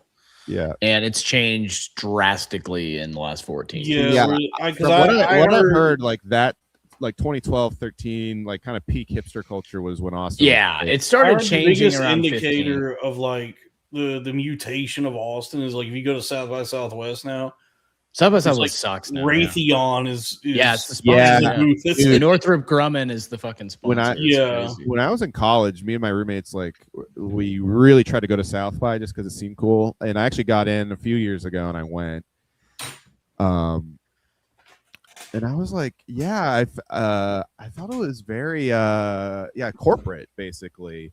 Like in a way that really kind of turned me off. And made old South by was fucking sick. Like 2012, I went and I saw like Rick Ross, Yo Gotti, Migos, Danny Brown, Riff Raff, A-Track, Q. Like I saw every fucking rapper, Big Crit. I saw all these people for free. I ran into, dude, I was wearing a Migos t-shirt and I ran into Migos wearing a Migos t-shirt. That's awesome. I was wearing a free Offset shirt and I heard some oh, free Offset, and it was fucking Offset, and there was Soldier Boy. It was fire. Wow, nice. Yeah, well, awesome. Here was what I didn't like about South by. I think I actually went twice, but I think it might have been twice, but I had the platinum badge, and I still didn't feel like I could get into anything. I was like, well, who the fuck is getting into anything? Yeah, I mean, this was during like the movie thing, so I think it was all like. You gotta go to the music part. That's what was cool. Now it's fucking lame, but I think it wasn't even lame. It just really did feel like honestly, it felt like a corporate like dick sucking thing. And the whole time, everyone was so into talk. Everyone was really into AI, like they were so stoked on just talking about AI. AI is sick. I've come around on AI. I sell the shit out of it, so it needs to be. But sick. like, no one even knew what they were even really talking. They were just like, "Oh, this is a thing." I don't know. I didn't enjoy. I did not. Maybe it's changed. I would love to do it again. It's not worth going now. I mean, if you're gonna do some big thing in Austin, ACL is better, like than South by is now, which sucks because South by used to be like the coolest fucking shit ever. It used to be fucking awesome, but now it's just a corporate circle jerk. Now it's really it's a real fucking bummer, man. They really like killed something cool. It's like when the brands start doing memes. You know, and like brands are doing memes, like that's what South literally, by is. that's what it kind of feels. Although some of them, you know what, there were some really cool brand activations. Just as like a nerd and fan of stuff. Like one of them. No, I'm sure. I got to take a picture with the Batmobile. That was cool. The boys, autistic Robbie, autism Robbie, in full force. But as far as like, I didn't like it. It felt like. Yeah, it felt like it was all like it felt like it all felt like interactive ads. Hey, and not a true film and comedy. Drew Huntley just sent $2, and he wants to know. He says, "Wait, does Keenan have a dog? I forgot. I have a child. That's kind of the closest thing I have. Hairless dog. I can't handle a dog right now. You can't. I got a kid. You can't handle a dog. You can't handle the dog. The only thing you can handle is a wolf. Keenan, you reminded me though. Yeah, in Denton, at least when I lived in Denton, there was 2 drinking areas. You had Fry Street, and then you had the square. Yeah. So Fry Street was always kind of like the reputation was that's where you go when you have a fake ID, and you're like, that's where I went. That's about when I went. And then when you grow up, you go to the square. Gotcha. And then on Fry Street, the bars on Fry Street. So there was like a couple bars on Fry Street that would have like their specials were like 50-cent wells. Yeah, I remember that shit. Yeah, fucking nuts. That's what $double Steen was. Yeah, you get a double for $1. Yeah, and but then even on the square, which was supposed to be like the nicer place to drink, the special like the bar I used to go to a lot was Andy's Bar. It was dollar wells. That's so sick. So I used to go and just get plastered, just for like $15, just blacked out. Yeah, dude. I remember going to Andy's one night and drinking like 18 shots of tequila and getting out of there for less than, even with a tip, less than $25. Yeah, it's great. That's awesome. America. We used to be a proper country, man. But dude. This is a college, but that town though is so.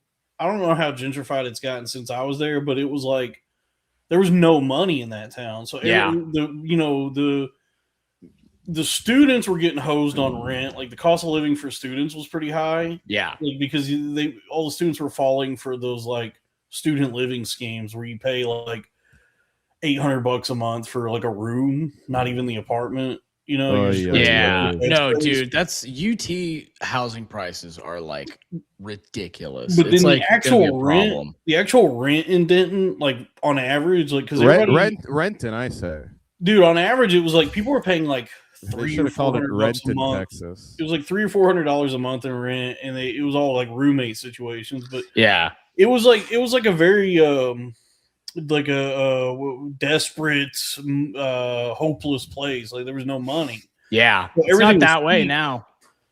It might have changed. But they fought gentrification at every turn because there was like one year, Jason Lee from My Name Is Earl. Yeah, he had bought some property like farmland or something in Denton. and was trying to buy up all this real estate, like commercial real estate in the town. Mm-hmm. The town like collectively turned on him and said, "We can't afford My Name Is Earl business to come in and take over this town." What a ridiculous literally situation that is. That's so funny, dude. Yeah. They told fucking Chipmunk Dave, try that in a small town. They told Dave Seville to kick rocks, dude.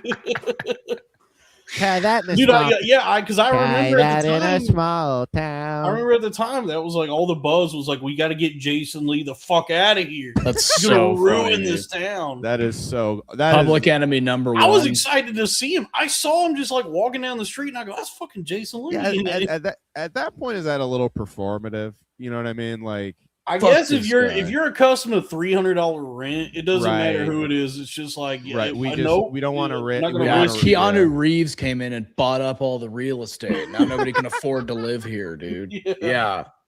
Dude. Yeah. In Austin, like this town pre-Keanu is real nice. Like, dude, I was talking to some kid who goes to UT, like at a mic or something, and he was like, "Yeah, rent's $1,700." I was like, "Get the fuck out of here for college rent, bro." You know what happened? I think what's happened. I don't like that. I don't like the theory I saw today that like why everything's exploded the way it has is, I guess, because I'm not an economist, I don't know shit about shit, but during the pandemic. Mm-hmm. They turned on the money printer and doubled the money supply. Oh yeah, and so inflation went up 100%. Yep. Yeah. So it's one of my friends. I visited home once, and just like one of my random ass like fucking college friends like, that inflation's gonna be really bad. And that was kind of the first time I thought about it. I even thought about inflation in a minute. I was like, that's kind of a good point. There's going to be a bubble in the Austin housing, like in West Campus. Like, there's going to be a huge bubble. That there's going to be a housing bubble. Like, this is all going to collapse. I don't. It will in Austin, West Campus. Campus. Sometimes I wonder, is that just hopeful thinking? Like, that would be nice if the fucking housing market blew up and we could afford things again. But West Campus used to be cool. That's like where all the kids live. We go to UT, basically, at least the undergrads, and like. The whole thing is just giant high rises now. It's just like all giant, like all of the cool little dive bars are gone. All of the like affordable rent places are gone. Like it's just frat houses and gigantic buildings. It's weird. It feels like a fucking like fake city. It's bizarre. A big problem, especially in college towns, is a lot of foreigners, like rich foreign people. Yes, that's a huge problem. Robbie, say no more. That's a big problem in every town. In this I called those kids the oil money kids. I started calling them Qatar heroes, and people started like that, like caught on West Campus. That started yelling that at them, dude. Yeah, that fucking rules. Yeah, we were at Abel's, which is like our bar, and they would like drive by in Lamborghinis. They're like 18 with a Lamborghini. I was like, "Fuck you guys!" You go to your Congress. You're like, I want them out for good. I want Qatar banned. Yeah, fuck these guys, dude. Yeah, that was a fucking problem, dude. Dude, the last time and then they say, on what do you base this allegation? I will say, say, drum roll, please, as you present the evidence. I'm neither here nor there yet on our foreigners ruining America. The jury's out on that. But I was recently back in my old stomping grounds. I was back in Dallas a few weeks ago. And I was staying at a hotel in Irving, which is like one of the mid cities. Yeah, I know Irving. I spent a lot of time there. It really shocked me how Indian that place has become. It's big in Austin too, because anywhere where there's tech, they like bring in guys on H-1B visas. It's like a big thing. But my thing is like, at least they're contributing to the local economy. The problem is like when these billionaires just buy a property and then don't do anything in the city, right? Oh yeah, that happened in San Francisco, right? Isn't that a big problem? It's a big problem in Seattle too. A lot. Yeah, there's like a thing in like a bunch of cities. Yeah, that's why like all these like tech guys who are like cosplaying like we are moving, like Palantir was like we are moving to Florida, and like Elon and all that stuff. They still have a lot of workers in Silicon Valley. So Elon, they still buy property in San Francisco and just don't fucking contribute. They want to see the city fail, but they also want to do all their business there. Dude, I like Silicon Mountains. I'm talking fake tits. Oh yeah, buddy, that's what I'm talking about. Let's fucking go, dude. Fake tits. Houston, Silicon Mounds, buddy. Houston, I'm getting horny. Houston, I have a boner. Dude, one of my favorite things to say when I was a kid Well, not a kid. I guess as an adult too, is whenever you see a hot girl, you go boner achieved. That's good. You know what? We should bring back Schwing. Schwing. Oh yeah, dude. We're gonna bring back Schwing. We're bringing it back, folks. I'm not a globalist, but I love Wayne's World. That's pretty good. Also, I'm Donald Trump. Dude, I wish I could do a Trump so bad. If I could do any impression, do that one. You know, no one's doing it. It's tough. Yeah, only everybody can do it. I will me. say the reason I do like doing Trump, you're onto something, is that it is a thrill to talk like him, and it probably is. It's exciting. He's probably excited all the time. I'm a little like he's loving every second of when he gets to talk. Because he is one of those guys who loves to hear himself talk, but it's not annoying because it's so fun to hear him. He's miserable unless he's talking. Yeah, of course. That's dude. He has such a girl's brain. He does. He has hot girl brain. He has a hot girl brain. I bet a lot of that. I bet she could just eat anything. I bet a lot of that comes from being basically raised by Roy Cohn. Like Roy Cohn taught him. Yeah. Didn't he just abandon Roy Cohn when he died of AIDS? He just like didn't say a little before. Yeah, he like really. Yeah, he like. Once bailed on his boy. He got AIDS, he tried to reconnect with Roy Cohn. Before that, really? Before that, he kind of saw. The Apprentice movie is fantastic. I highly you should watch it, Keenan. It's fucking great. And it's very funny. Yeah. Did you like Succession? I loved it. You got to watch Jeremy Strong plays Roy Cohn. That sounds great. Yeah. I love that like corporate espionage shit. I mean, you got to watch it. It's my favorite documentary of all time is the Enron doc. Have you ever seen that? That's a good one. Fucking. That's a good one. Those guys made another documentary called The China Hustle, which is about doing reverse mergers on the Chinese market. Reverse mergers? What? Fascinating. What the fuck is that? Is that just a separation? Basically, they like buy. Basically, no. So basically, what it is they buy up these Chinese shell companies and they trade on the Chinese market. That's like essentially a really stripped down version of what they were doing. And they were trading Chinese stocks based on these shell companies that were doing nothing. And they were like pumping money into it and trading on the Chinese market. That's reverse merger. I don't know why they call it that, but that's basically what it was. Oh, by the way, Chinese market. It is. Isn't that how we got COVID? That's Robbie the Rice Goodwin, right? Yeah. Wow. Very good. Guys, come on, let's get serious though. Isn't that how COVID started? Was someone ate a bat on the Chinese market? Oh, this fucking guy. Chinese markets are bad for the world. Dude, I love like By the way, it is Don, did you want to do something for the Chinese New Year? Oh yeah, folks, it is the Chinese the 17th was the Chinese New Year. We're now in the year of the horse fire. Hell the year, yeah, dude. Year of the fire horse, Bǐngwǔ. Year of the heroin, year of the horse. Mm-hmm. Wait, Don, can you play that sound drop again? Yeah, thank you. I just didn't want it to get lost. Yeah, I just wanted to say welcome to the year of the fire horse, everybody. Happy Chinese New Year. Hell yeah, dude. That's a good browser, by the way, Fire Horse. Wait, I still think. Let me redo that joke. You know, 2006 felt like the year of the Firefox because that was a very popular browser. Yeah. There we go. Do a barrel roll. Barrel roll boys, dude. Falco was so sick. Yeah, I love financial crimes. I love me too. That shit.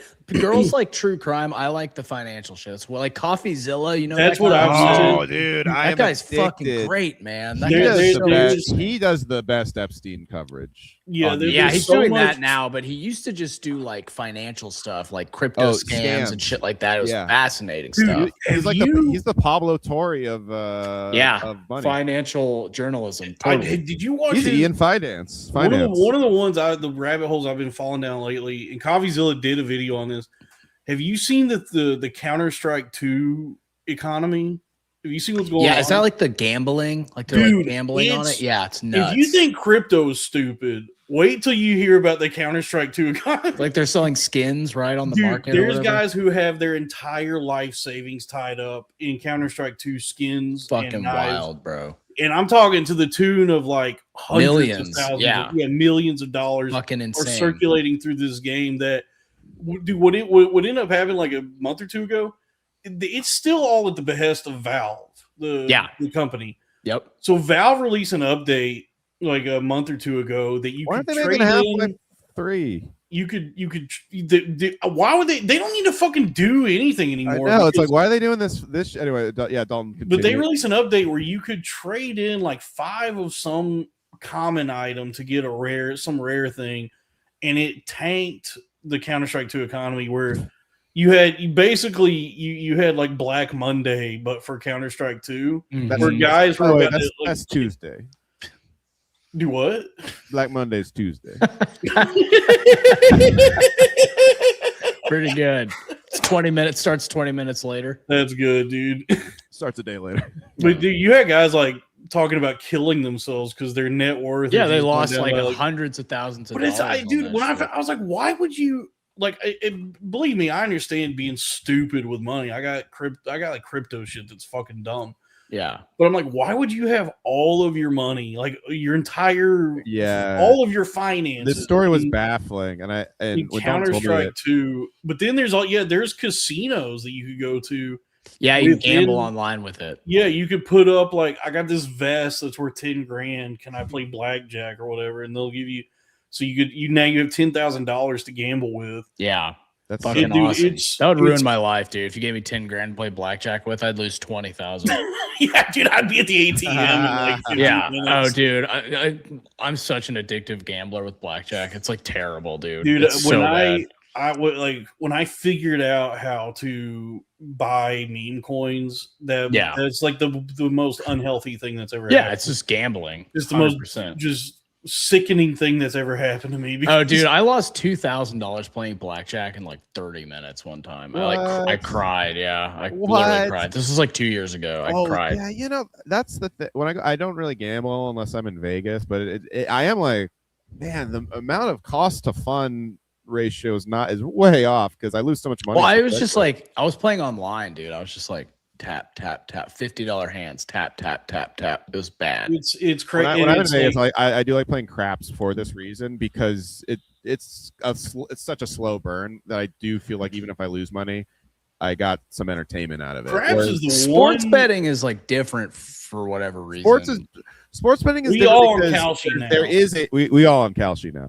We on Kalshi. Did you see that Giannis thing? Yeah, of course I did. So funny. We all on Kalshi now. We all on Kalshi now. Well, Dalton told me about it. Well, I told Dalton about it and about Kalshi, and he said Kalshi maybe. And Dalton said that. I was like, that's very good. That is inexplicably. Here's my parlay. That joke gets stuck in my head like a song. I really like it. And I like saying Kalshi maybe. That's really good. But yeah, that Giannis shit was crazy because I was checking Kalshi fucking every day to see the odds of where the prediction market for where he's going to end up. Yeah. And then when he came with the ad like the day after he said he wasn't going anywhere, I was like, well, what? I felt like he played like that's like a rug pull, dude. It's like a crypto. Felt like a rug pull, a Greek. Dude, whoever said like even if he's an NBA player, he's still Greek. Dude, so when you talk about losing $2,000 in blackjack, like my sickness, my poison is crypto. Yeah, and I've hit it big before. Like I've made a shit ton of money. Totally, dude. On a trade, and then there's been times when like in one fell swoop, like somebody rugs something or something that I lose like $2,000 immediately. Yeah, dude. I was up 600 and then lost 2,600. That's really where it was. Dude, and it's like the strange thing about it, and I guess this is like what gambling addiction. You still in a weird sick way, you still get high from it. Totally. Yeah. Totally. When you're watching gambling addicts get addicted to losing. Dude, when you're watching a chart and you see that red line you feel alive, shooting dude. down and you know you're getting rug pulled, it's like injecting heroin. It's crazy. Like getting it's so fucking bizarre how that fucking works, dude. I totally agree. Artie Lang and Norm are like famous gambling addicts, and they both said like when they talked about losing, they talked about it with almost like a wistful. Yeah. Norm was a big gambler, wasn't he? Yeah, he literally lost all of his money. He lost like $400,000 playing blackjack or poker or something. He said he literally lost all of his money, and he quoted Omar Sharif, who's also a big gambler, saying like when he's like I related to when he said when he lost all of his money, he felt clean. Hey, you got to lose it all to win it back, baby. That's a good point. You can never go lower than that. That's an incredible fucking point. Dude, I had a trade. I was just playing with some like easy money yesterday. I put $20 on this coin called it was like a Lisa Simpson themed coin where somebody had designed an AI to play online poker, and anytime it won, it would take their earnings and put it back into the meme coin. And the avatar for it was Lisa Simpson for some reason.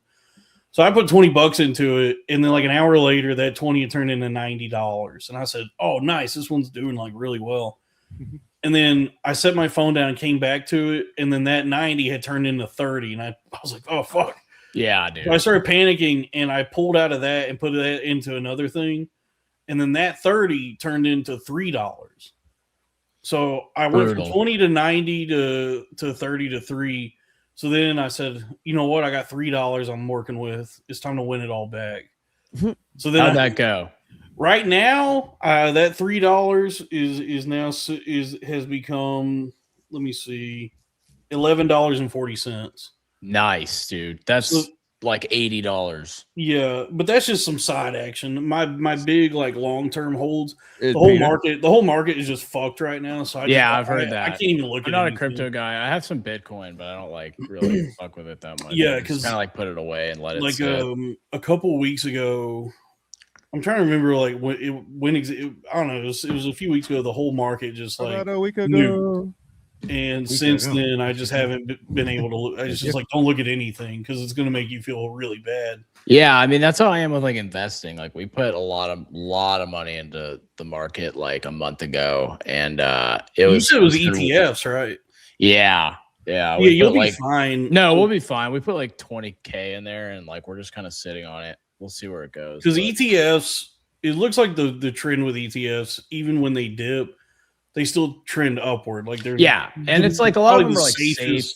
Yeah, exactly. It's like safe stuff. Anyway, I gotta get to my daughter. She's like freaking out, so I gotta go. If that's okay, fellas. Yeah, that's fine. Yeah, we're gonna go to the Patreon anyway. Thank you for joining. I love you, fellas. Thank you for having me. Always appreciate it. Another great appearance. I appreciate you gentlemen very much. And I'll listen to the rest of the show on Patreon. Y'all subscribe to the fucking Patreon, all right? Yeah. I will catch y'all later. Thank you, Daltron 3030, and thank you, Robbie. Dalron 3030, the chunky homosexual. That's a good way to end it. Peace, guys. All right, take it easy. We're gonna go to the Patreon before we do. Damn! It's been an hour and 45. That flew by. That was a good one, dude. We put on a banger of a show, dude. There was only one guy in the chat complaining, and what a petulant little cunt. But we're gonna go to the Patreon. It's patreon.com/the Arena of Ideas. Before we do, we're gonna do the shout outs. If you subscribe to the $10 a month tier and above, you get a shout out on the show. We do that anytime we remember to do that. I know we've missed a couple weeks because I forgot, but I remember now to do this. So the shout outs for our $10 tier, that's our new rulers tier, are JCG, Scotty MTL, Tarvin, Trevin Baker, MC Downtrend, Aaron Gutenplan, Drew Huntley, Vincente Caprini, and Broke Degen, both the same guy, both presumably dead. Johan, Bad Bart, Textbook, Lee Rector damn near killed her, Ghost Hog, The Way of the Hammer Eye, James Worrell, Robbie's third Patreon, Firefly Depot, Lil Goblin Fella, Fana, White Boy Kumia, Drew Huntley, Robert Goodwin Jr., that's my Joseph dad. B and R3C2. So, folks, that's the shout outs. That's patreon.com/the Arena of Ideas. Once again, the store, if you want to order some merchandise, is bpnmart.com. We're going to head over to the Patreon now. I'll see y'all. We'll be live there in a few minutes. See y'all over there. Thank you. I love you. Good night. I'm Donald Trump.